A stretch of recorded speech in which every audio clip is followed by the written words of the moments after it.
Hello guys, welcome back to my channel. आज हम लोग कुछ इंपॉर्टेंट अकाउंटिंग टर्म्स पे हम लोग कुछ और चीजें पता करेंगे जो मेरी लास्ट क्लास में थोड़ी पेंडिंग रह गई थी, और प्लस एमसीक्यूज भी सॉल्व करेंगे। साथ में एमसीक्यूज के साथ साथ असर्शन रीजंस जो आप लोगों के एग्जाम में आता है, एमसीक्यू बेस पे आता है, ठीक है। और कुछ case based study, CBS questions भी करेंगे, केस बेस्ड स्टडी भी करेंगे, ठीक है गाइस। आज हमारा मूल बात है कि आज हम लोग ये कुछ पॉइंट्स करने वाले हैं, और ये मेरा सेशन का ये क्लास 3 होगा कुछ सम इंपॉर्टेंट अकाउंटिंग टर्म्स पे। आपको याद होगा गाइस कि मैंने गुड्स के बारे में पहली बार बात की थी, राइट? गुड्स के बारे में। गुड्स एक्चुअली जब बिजनेस में हम लोग, जब अकाउंटिंग टर्म्स में हम लोग बात करते हैं तो गुड्स का हम लोग करते क्या है? ऑब्वियसली ये bought and sold in the market होता है, right? Bought and sold in the market.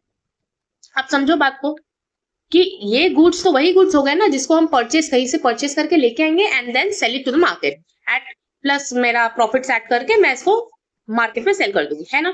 इसके बारे में हमने पढ़ा था, थोड़ा और बताए थे हम। परचेज सेल के बारे में भी बताए थे कि ये दो तरीके से हम लोग गुड्स को कर सकते हैं, बॉट एंड सोल्ड। नेक्स्ट एक और बात पे आता है कि लास्ट क्लास में मैंने बोला था कि we will discuss about fictitious asset, याद है?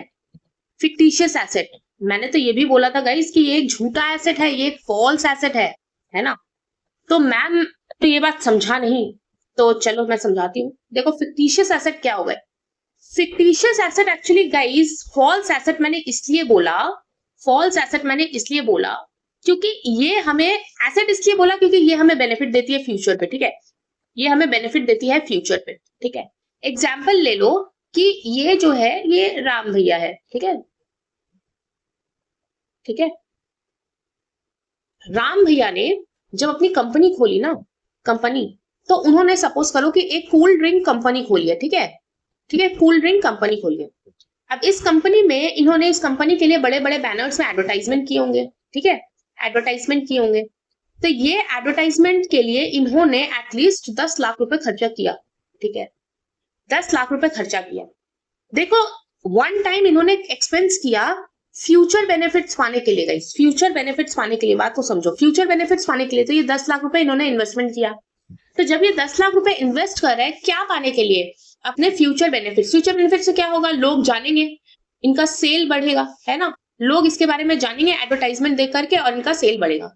लेकिन गाइस आप बोलोगे मैम कैपिटल और रेवेन्यू एक्सपेंडिचर भी तो कुछ ऐसा ही होता है। हाँ, कैपिटल और रेवेन्यू एक्सपेंडिचर में ही deferred revenue payments, actually deferred revenue payments actually revenue expenditure का ही एक पार्ट है गाइस। बट इसका फ्यूचर बेनिफिट्स क्या है? इसका फ्यूचर बेनिफिट्स आने वाले 5 से 6 साल में दिखते हैं। उसके बाद फिर हमें अपना एडवर्टाइजमेंट चेंज करना पड़ता है according to the situation, according to the innovation, whatever. Company अगर कूल ड्रिंक में कुछ नए नए चीजें भी लाती है, कुछ नए फ्लेवर्स लेकर के आती है, तो उसको भी अपग्रेड करने के लिए इनको एडवर्टाइजमेंट चेंज करनी पड़ जाती है। आज से 6 साल के बीच में इन्हें ये चेंज करना रहता है। तो ये गाइज इसके लिए हमने जो इन्वेस्टमेंट किया ना, ये काइंड ऑफ मेरे लिए आज के लिए इन्वेस्टमेंट है। ये आज के लिए मेरा एक्सपेंस हो गया, इससे मुझे कुछ रिटर्न नहीं मिलना है, इससे मेरे को कोई फिजिकल एसेट तैयार नहीं होगा। यही मेरा डिफरेंस है between capital expenditure and physical asset, यानी कि तुम्हारा फिक्टिशियस एसेट्स पे। देखो गाइस बात को समझो, ये फॉल्स एसेट पे मैंने जितने भी इन्वेस्टमेंट किए ना, ये बेनिफिट्स मुझे देगा फ्यूचर में। लेकिन क्या ये कोई भी फिजिकल एसेट बना के देगा क्या? ये कोई फिजिकल एसेट बना के देगा क्या जिसे हम छू पाए? नहीं ना। तो इसका मतलब क्या हो गया? इसीलिए ये फॉल्स एसेट हो गया। लेकिन क्योंकि ये मुझे बेनिफिट देता है फ्यूचर में, इसलिए हम इसको एक फॉल्स एसेट और एसेट साइड हम लोग दिखाते हैं।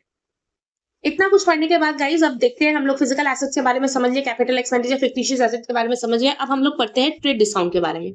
देखो गाइज ट्रेड डिस्काउंट क्या है? ट्रेड डिस्काउंट, ठीक है, ट्रेड डिस्काउंट क्या है?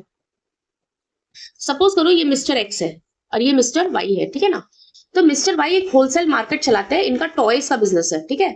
इनका टॉयज का बिजनेस है। इन्होंने एक टॉय का दाम 100 रुपीज रखा है, ठीक है?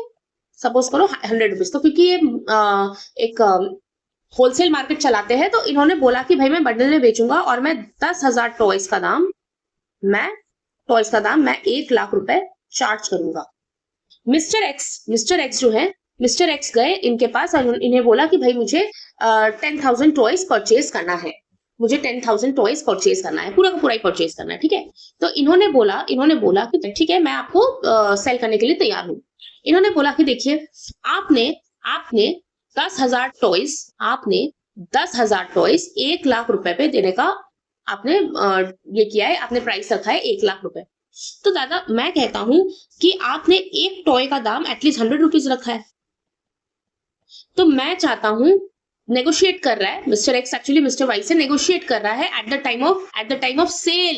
कब वो नेगोशिएट कर रहा है? At the time of sale. जैसे बार्गेन करते हैं ना, घर में मम्मियां लोग बार्गेन करते चली जाती है, तो उन्होंने at the time of sale बोला कि भाई आप मुझसे एक टॉय का दाम प्लीज ₹80 चार्ज करो, ठीक है।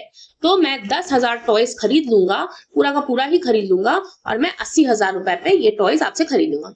तो मिस्टर वाई जो है वो रेडी हो जाता है, बोलते ठीक है। तो ये तो at the time of sale जब डिस्काउंट मिलता है ना, जो भी डिस्काउंट मिस्टर एक्स को 20 रुपीज का जो डिस्काउंट मिला ना, यहाँ पे 20 रुपीज का डिस्काउंट मिला ना गाइस, 20 रुपीज का जो डिस्काउंट मिला है यहाँ पे, जो 20 रुपीज का जो डिस्काउंट मिला है, ये डिस्काउंट क्या है? ये at the time of sale मिला, ये at the time of sale मिला। जब at the time of sale ये डिस्काउंट मिलता है तब इसको ट्रेड डिस्काउंट बोलते हैं, ठीक है ना, ट्रेड डिस्काउंट बोलते हैं। अब इसके हम आशा करते हैं कि ये भी तुम्हें समझ में आ गया होगा, क्योंकि तुम लोग काफी स्मार्ट हो। अब थोड़ा और आगे बात करते हैं। मैम क्या 80,000 रुपए मिस्टर एक्स ने तुरंत पे कर दिया होगा क्या? क्या हर बिजनेस में क्या ऐसा थोड़ी होता है कि कैश बेसिस हो सकता है और क्रेडिट बेसिस भी तो हो सकता है ना? ऐसा थोड़ी होता है हर कंपनी में कैश में संग पेमेंट कर दे, संग गए और दुकान में 80,000 रुपए पेमेंट कर दिया। ऐसा नहीं हो सकता बच्चे, ऐसा नहीं ही हो सकता है, क्योंकि हो सकता है कि वो क्रेडिट परचेज भी करे। तब मैम क्या?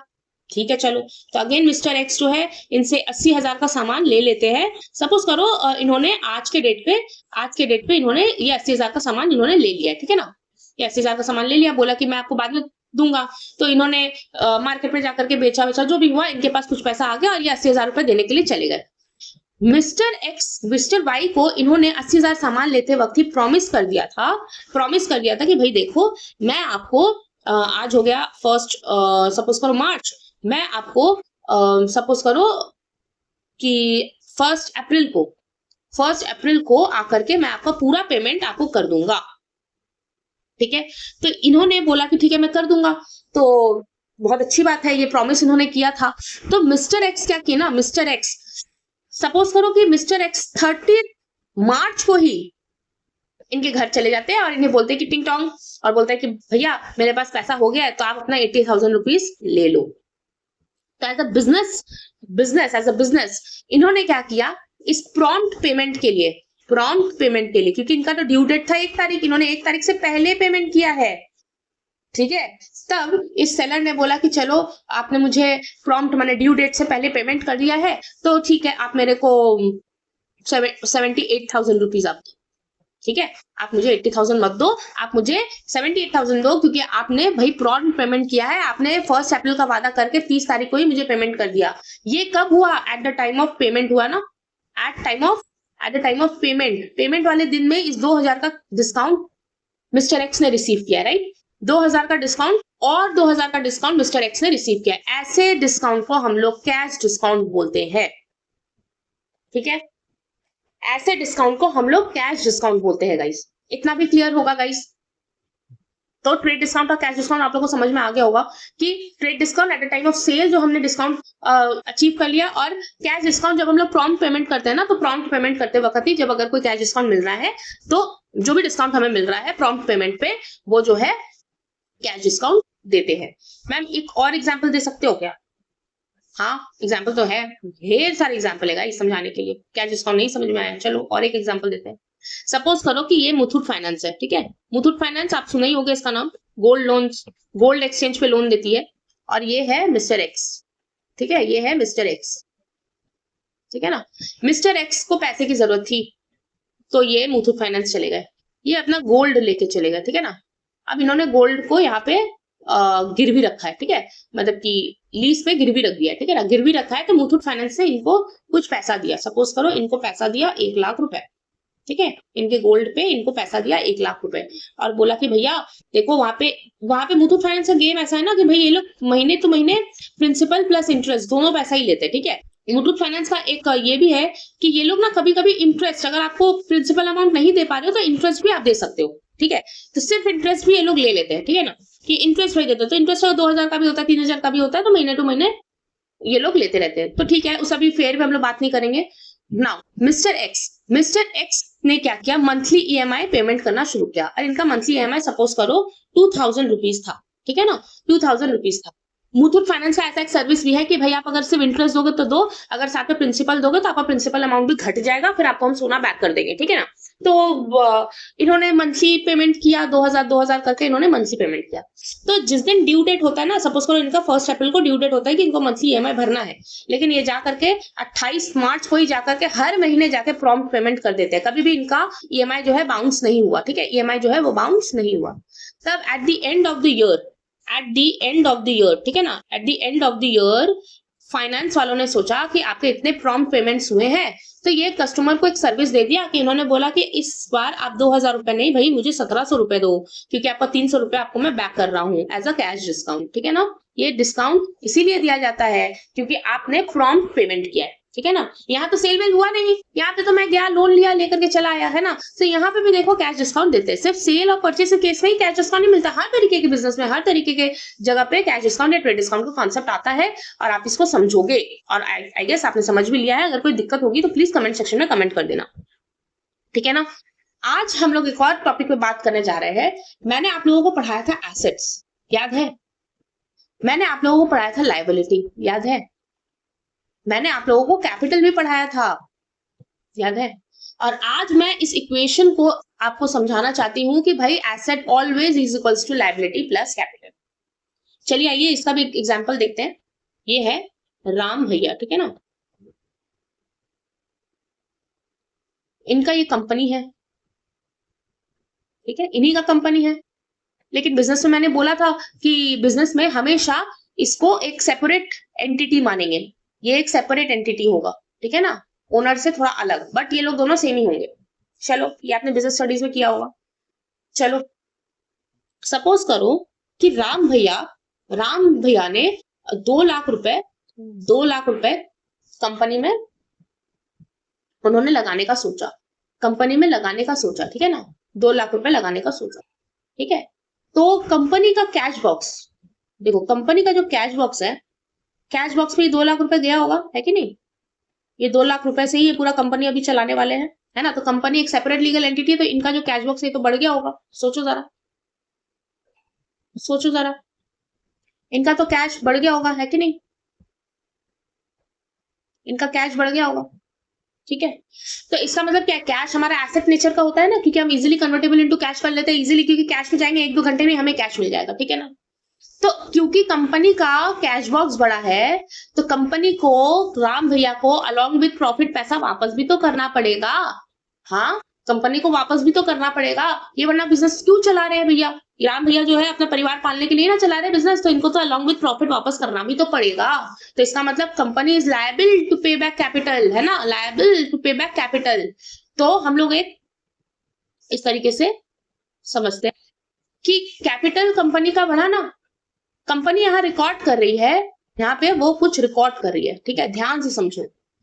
कंपनी के पास 2 लाख रुपए ना, 2 लाख रुपए कंपनी का लायबिलिटी हो गया कि उसको, कंपनी को, मिस्टर राम को जो है 2 लाख रुपए अलॉन्ग विद इंटरेस्ट पे बैक करना होगा। तो ये तो कंपनी का लायबिलिटी ही हो गया ना, इसीलिए हम लायबिलिटी के साथ कैपिटल को लिखे। क्लियर, आप लिखो ना, आप थोड़ा सा समझो, मैं आपको विश्वास दिलाती हूँ कि आपको समझ में आ जाएगा। अब कंपनी का एसेट, अरे कंपनी का कैश बॉक्स में 2 लाख रुपए गया ना, कंपनी का एसेट पे 2 लाख रुपए गया ना, कैश बॉक्स पे कंपनी में गया ना, उन्होंने कहाँ खर्चा किया, कंपनी में। तो कैश में मैं 2 लाख रुपए लिख सकती हूँ, क्योंकि ये पैसा कैश में गया, ठीक है ना, ये पैसा जो है वो कैश पे चला गया, और ये जो है ये कैपिटल का पैसा है, ठीक। अब सपोज करो, अब यहाँ पे थोड़ा चले आते हैं।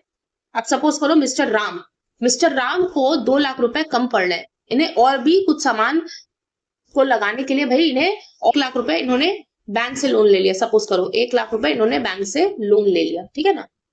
अब देखो बैंक से जब लोन लिया तो इनका लायबिलिटी हो गया ना, बैंक से भी लायबिलिटी हो गए, ये बैंक को भी ये अलॉन्ग विथ इंटरेस्ट पैसा 1 लाख रुपए देंगे। ये कैपिटल का पैसा तो ऑलरेडी था ही, ये तो देना ही था। और यहाँ पे कैश बॉक्स में और इस 2 लाख के साथ और 1 लाख रुपए जुड़ गया, और 1 लाख रुपए आ गया कंपनी में, 3 लाख रुपए, है कि नहीं। सपोज करो कि राम भैया ने अब इस सामान से कम 50,000 का कंप्यूटर मंगा लिया है, ठीक है ना, कंप्यूटर परचेज किया है, किसके लिए, अपने ही कंपनी के लिए कंप्यूटर परचेज किया 50,000 का, देखो 50,000 का कंपनी ने परचेज किया है। अब देखो इन्होंने कंप्यूटर खरीदा तो कैश में से, कंपनी के कैश बॉक्स में से, कंपनी का पैसा है ना, तो कंपनी के कैश बॉक्स में से 50,000 रुपए इन्होंने दे दिया, कम हो गया पैसा, तो कम से कम 2.5 लाख रुपए जो है इनके कैश बॉक्स में अब नेट पड़ा है। लेकिन इसके साथ इनके कंपनी में क्या आया, इनकी कंपनी में कंप्यूटर आया ना, इनकी कंपनी में कितने रुपए का कंप्यूटर आया भाई, 50,000 का कंप्यूटर आ गया है। हाँ, तो यहाँ पे 3 लाख रुपए है, 3 लाख तो देना ही है, लाइबिलिटी ही है, मैं लाइबिल हूँ पेमेंट करने के लिए। और यहाँ पे देखो, यहाँ पे 3 लाख रुपए एसेट हो गया ना। कैश बॉक्स में आपके 2.5 लाख रुपए है, लेकिन उसके विनिमय आपको कैपिटल, मैंने आपको एसेट मिल गया, उसके साथ आपको एक एसेट भी मिला है। कैश बॉक्स में आपके 2.5 लाख रुपए है, लेकिन उसके साथ आपको एसेट भी मिला है ना 50,000 का। कंप्यूटर आपके यहाँ पे आया कि नहीं, लेकिन लाइबिलिटी तो उतना का उतना रह गया है कि नहीं, लाइबिलिटी तो उतना का ही रह गया। तो ये हो गया कॉन्सेप्ट कि भाई आप जितना भी एसेट लेकर के आ रहे हो, उतनी ही आपकी लाइबिलिटी और उतनी ही आपकी कैपिटल होगी। और इसको हम लोग अपने अकाउंटिंग टर्म में अकाउंटिंग इक्वेशन भी बोलते हैं, अकाउंटिंग इक्वेशन भी बोलते हैं, ठीक है।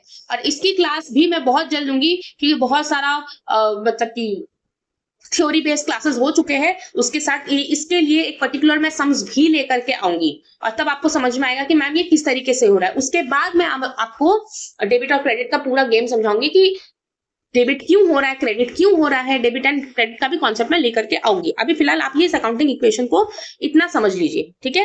और अब मैं एमसीक्यू पार्ट शुरू करने जा रही हूँ, क्योंकि मुझे जितना समझाना था उस एमसीक्यू बेस के लिए भी मैंने इसमें कवर कर दिया है गाइस। इसके बाद मैं अकाउंटिंग इक्वेशन करवाऊंगी, सम्स के साथ ही करवाऊंगी। बहुत सारा क्लास थ्योरी का हो गया, अब थ्योरी नहीं, क्योंकि accounts is all about what, all about sums, है ना, ऑल अबाउट प्रैक्टिकल सम्स, ठीक है ना। तो अब मैं शुरू करने जा रही हूँ अपना एमसीक्यू राउंड। तो प्लीज मैं आपको ये बोलूंगी कि प्लीज उसको आप ढंग से समझना, एजर्शन रीजन ढंग से समझना, केस बेस्ड स्टडी भी ढंग से समझना, और आप जहां पे भी आपको प्रॉब्लम हो रही है ना, आप उसको कमेंट सेक्शन में कमेंट करके जरूर बताना कि भाई कहाँ दिक्कत हो रही है, कहाँ आपको समझ में नहीं आ रही है, ठीक है गाइस। तो आज हम लोग एमसीक्यू सॉल्व करते हैं। आज ये एमसीक्यू है मेरा, 25 एमसीक्यूज आज रेडी है आप लोगों के लिए। देखो, which of the following is liability माने I am liable to pay back the money, cash asset है, फर्नीचर भी एसेट है। Creditors I am liable to pay back the money to those creditors जिसको मुझे पैसा देना है ना। स्टॉक मेरा एसेट है गाइस, सो ये लाइबिलिटी नहीं है, मैंने डिफरेंट अकाउंटिंग टर्म्स में ही समझा दिया था।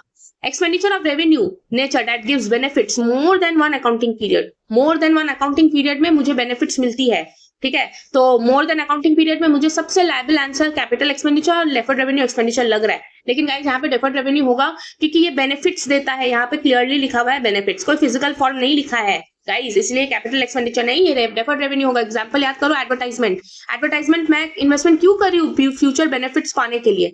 मैं आप तो कैपिटल एक्सपेंडिचर भी इसीलिए करी थी फ्यूचर बेनिफिट्स पाने के लिए, लेकिन उसका कोई फिजिकल एग्जिस्टेंस होता है, इससे कोई फिजिकल एग्जिस्टेंस नहीं मिलेगा।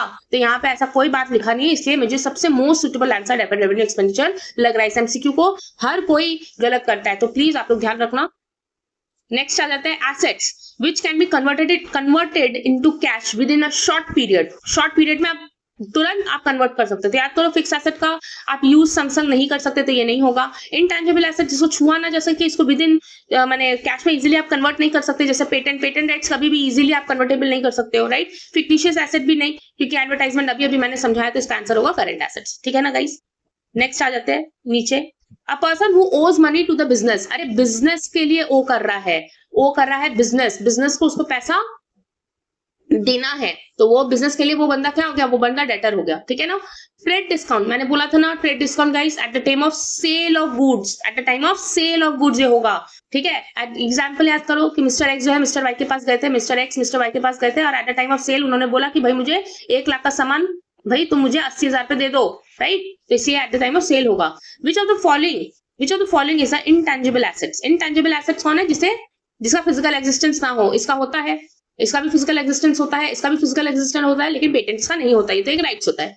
एक्सेस एसेट्स ओवर लायबिलिटी, अभी मैंने समझाया गाइस कि liability plus capital always equals to assets, right, है ना।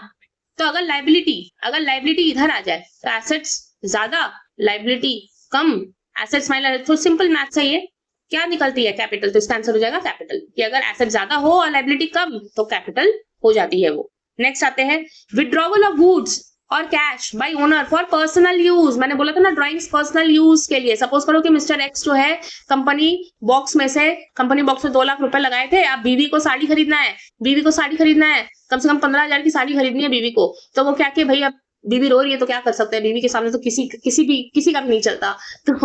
तो 15,000 रुपीज जो है वो उन्होंने कैश बॉक्स से निकाल के, कंपनी कैश बॉक्स से निकाल के अब मिसेस एक्स को दे दिया, ठीक है ना। तो ये पर्सनल हो गया ना, कंपनी के लिए तो ये पर्सनल हो गया ना, तो इस चीज को हम लोग ड्रॉइंग्स बोलेंगे। गुड मीन्स मैंने पहले ही बोला था commodity to be bought and sold. Next purchase refers to purchase of what, purchase of goods for resale. Obvious सा बात है यार, हम कंपनी में है और कंपनी में हमें जो भी सामान आएगा उसको, मेरा पर्पस क्या है, सेल करने का, है कि नहीं। Next main objective of accounting is systematic record रखो, प्रॉफिट लॉस बनाओ और फाइनेंशियल पोजीशन मैंने बैलेंस शीट बना के पता करो। तो all of the above is answer. Next होगा बैंक ओडी। बैंक से लोन ले लिया ना, हाँ, तो ये शॉर्ट टर्म लोन है कि लॉन्ग टर्म लोन है। मैम लॉन्ग टर्म भी तो हो सकता है ना। Bank OD long term loan है कि शॉर्ट टर्म लोन है, ठीक है। तो बैंक ओडी क्या है, bank OD short term loan है। शॉर्ट टर्म लोन क्यों है भैया, क्योंकि ये ओडी है, ये एक्सेस बैलेंस आप ले रहे हो। सपोज करो कि मिस्टर एक्स जो है वो कंपनी के ओनर है, इन्होंने करंट अकाउंट खोला है। आप बहुत जल्दी बिजनेस स्टडीज में भी समझोगे कि क्यों करंट अकाउंट खोला है, सेविंग्स अकाउंट क्यों नहीं खोला है। तो करंट अकाउंट खोला ना, तो इसमें उन्होंने कोई भी बैलेंस मेंटेन नहीं किया है, ऐसा नहीं कि नहीं कर सकते हैं, बट क्योंकि बिजनेसमैन है तो इन्होंने बैलेंस मेंटेन नहीं किया है। तो बैंक एक फैसिलिटी देता है कि भाई आप 20,000 तक का लिमिट आप यहाँ से आप पैसा उठा सकते हो, बैंक आपको खुद देगी, भले आपने बैलेंस मेंटेन किया है कि नहीं किया है, लेकिन ये पेमेंट आपको विद इन 1 ईयर में पेमेंट बैक करना होगा। तो इसको शॉर्ट टर्म लायबिलिटी कहते हैं। I am liable to pay but within short period of time. Next है stock is valued at NRV. इस क्वेश्चन को मैं थोड़ा बाद में के लिए रख देती हूँ। ये क्वेश्चन आपको समझने के लिए थोड़ा और आगे मेरे साथ अकाउंट्स में बने रहना होगा, तब मैं आपको समझा पाऊंगी कि भाई ये हमेशा लोअर ऑफ कॉस्ट और एनआरवी वैल्यू पे होती है। मैम क्यों होती है, ma'am net realisable value actually में क्या है, ये धीरे धीरे थोड़ा आगे बढ़ो, मैं इस पे जरूर आऊंगी। नेक्स्ट है revenue expenditure, which is are following revenue expenditure. Revenue expenditure क्या है भाई, है आपका रिपेयर्स ऑफ मशीनरी। क्यों है, क्योंकि ये ये तो मशीनरी एसेट है ना, इसके वर्किंग कंडीशंस को मेंटेन करने के लिए एक्सपेंस किया गया है, ठीक है ना। ये रेवेन्यू को पाने के लिए, कैपेसिटी को पाने के लिए, अगर हम इसके कंडीशन को ठीक नहीं करेंगे तो इसका कैपेसिटी नहीं बढ़ेगा। तो रेवेन्यू ही पाने के लिए मैंने ये एक्सपेंडिचर किया ना, तो रिपेयर्स ऑफ मशीन हो जाएगा। अ पर्सन हु कैन नॉट पे हिज डेट, अगर वो पैसा ना दे पाए, है ना, पैसा वापस ना कर पाए, तो वो इंसॉल्वेंट भी हो जाता है, बैंकरप्ट भी हो जाता है। अगर तो इन दोनों ही केस में हम बोथ ए, बी और सी बोलेंगे। लास्ट ऑप्शन होगा प्रीपेड इंश्योरेंस, पहले ही पेमेंट कर दिया है। तो क्या मेरा ये एसेट है, हाँ, क्या मेरा ये एसेट है, अरे हाँ भाई, दिमाग लगाओ भाई, प्रीपेड इंश्योरेंस पहले ही पेमेंट कर दिया है, ये मेरा अकाउंटिंग पीरियड है ना। हाँ, सपोज करो इस डेट पे आकर के मुझे पता चलता है कि 2 प्रीमियम मैंने इसी साल पेमेंट कर दिया, जबकि ये आने वाले साल का था। इसी साल मैंने पेमेंट कर दिया जबकि ये आने वाले साल का था। तो ये बेनिफिट तो मैं इस साल लेने वाली हूँ ना, इस साल लेने वाली हूँ, इस साल में थोड़ी लेने वाली हूँ। तो ये मेरा क्या हो जाएगा, ये बेनिफिट ये मेरा एसेट हो जाएगा, क्योंकि मैं आने वाले फ्यूचर टाइम पे लेने वाली हूँ। Discount allowed at the time of prompt payment, cash discount, कोई डाउट नहीं है, कैश डिस्काउंट। सेल्स रिटर्न को हम लोग क्या कहते हैं, सेल्स रिटर्न को भैया रिटर्न इनवर्ट कहते हैं, क्योंकि आपने जब सेल किया है तो आपके गुड्स आपके पास वापस आए हैं, इसीलिए इनवर्ड बोला जाता है। लेकिन जब गुड्स चले जाते हैं तो ये आउटवर्ड हो जाता है। आउटस्टैंडिंग सैलरी, यानी सैलरी का पेमेंट अभी तक किया नहीं है, जैसे प्रीपेड था ना, ये अकाउंटिंग ईयर है, सपोज करो इस 2 महीने का सैलरी मैंने अभी तक दिया नहीं है और ये अगले अकाउंटिंग पीरियड में मैं दूंगी, ठीक है ना। तो इस ईयर मैं इसको क्या लिखूंगी, सर्विस मैंने इस साल ही ले लिया है लेकिन पेमेंट मैं इस साल करूंगी, तो ये वाला हो गया आउटस्टैंडिंग। तो मैं लाइबल हूं ना, आई एम लाइबल, तो ये आउटस्टैंडिंग हो गया। I am liable to pay back this money. तो सैलरी है तो सैलरी तो ऑब्वियसली लॉन्ग टर्म के लिए तो नहीं लेंगे, ये करंट लाइबिलिटी में आ जाएगा, ये विद इन 2 और 3 मंथ से ही पेमेंट कर देना पड़ेगा। द टर्म बुक वैल्यू, मैंने बोला था ना नई बातें सीखेंगे तो हो ही सकता है भैया। तो बुक वैल्यू क्या हो गया, बुक वैल्यू एसेट के लिए होता है, एसेट का वैल्यू वो वैल्यू हो जाएगा जो कि डेप्रिसिएशन कॉस्ट में से डेप्रिसिएशन अगर हम माइनस कर दें तो वो वैल्यू बुक वैल्यू हो जाएगा। जब हम लोग डेप्रिसिएशन चैप्टर करेंगे ना तो हम लोग उसको प्रॉपर्ली समझेंगे, अभी फिलहाल इतने में ही चलो। Life stock is an what, life stock is an fixed assets, ठीक है, एनिमल बिजनेस में यूज किए जाते हैं और वो टेंजिबल फिक्स एसेट्स होते हैं, तो ये फिक्स एसेट होंगे, ठीक है ना।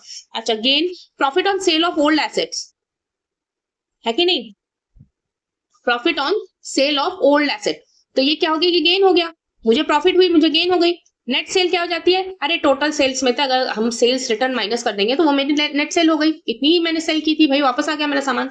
Vouchers, vouchers are prepared internal and external both document, जो भी कैश रिसीव हुआ होगा, जो भी परचेस सेल हुआ होगा, दोनों तो दोनों बोथ एंड ए बी हो जाएगा, ठीक है, इंटरनल डॉक्यूमेंट्स, ठीक है ना। अच्छा, फाइनेंशियल ईयर कब स्टार्ट होता है गाइस? 1 अप्रैल में, ये मैंने बताया था। ये देखो एजर्शन रीजंस के कुछ केसेस है, ये एजर्शन रीजन मैं अपने नेक्स्ट वीडियो पे जरूर लेके आऊंगी, तो आप प्लीज इसको मिस मत करना, आप इसको अटेंड कर लेना। थैंक यू गाइस, आज के लिए इतना ही।